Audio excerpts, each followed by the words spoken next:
تو ساری دنیا میں بتایا گیا کہ عمران خان کو کرپشن میں اٹھایا گیا. یاد رکھیں کہ مجھے دنیا جانتی ہے کرکٹ کے زمانے سے, اور کرکٹ کے زمانے سے جو دنیا جانتی ہے وہ عمران خان, جس کے اوپر کبھی لوگوں کے اوپر میچ فکسنگ کا آیا, عمران خان کے اوپر کبھی کسی نے میچ فکسنگ نہیں کہا. اور عمران خان کو کرکٹ کی دنیا جانتی ہے جس نے 200 سالہ کرکٹ کی تاریخ میں نیوٹرل امپائر لے کے آیا. جیتنا چاہتا تھا اپنے امپائر ساتھ ملا کے, نہیں میچ جیتنا چاہتا تھا. اور یہ اس طرح مجھے جانتی تھی, اس لیے عزت کرتے تھے. اب آپ یہ دیکھیں کہ ساری دنیا میں گیا کہ عمران خان کرپشن پہ پکڑا گیا. اب دوسری چیز یہ دیکھ لیں کہ پاکستان کی تاریخ کا سب سے زیادہ, اگر ان پاکستانی قوم نے کسی کو اپنے پیسے سے ٹرسٹ کیا ہے, جس کو اعتماد ہے کہ وہ پیسے ان کی چوری نہیں کرے گا, وہ عمران خان ہے. جتنا پیسہ مجھے دیا گیا ہے لوگوں نے ہسپتال بنانے میں, ہسپتال چلانے میں, دوسرا ہسپتال, تیسرا ہسپتال جو اب انشاءاللہ کراچی میں بن رہا ہے, اور پھر نمل یونیورسٹی, اور پھر یہ القادر یونیورسٹی, یہ سارا لوگوں کے پیسے پہ, کیونکہ لوگ اعتماد کرتے ہیں. اور یہ ساری میں بنایا ان لوگوں کے لیے نہ جو وہ کینسر کا علاج کروا سکتے ہیں اور نہ وہ اعلیٰ تعلیم لے سکتے ہیں یونیورسٹیز میں, اور پیسے دیتے جا رہے ہیں. تو اس آدمی کو, اور خاص طور پہ بیرون ملک پاکستانی جو مجھے سب سے زیادہ پیسہ بھیجتے ہیں, ان کے سامنے کہنا کہ یہ چوری کے اوپر پکڑا گیا ہے, ساری دنیا میں میری توہین کی. میں نے اس لیے نیب چیئرمین کے اوپر ہرجانہ کیا ہوا ہے. اور اب جو میرا کیس ہے وہ اور مضبوط ہوا ہے.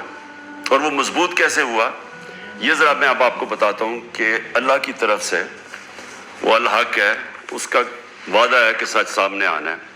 21 اپریل 2020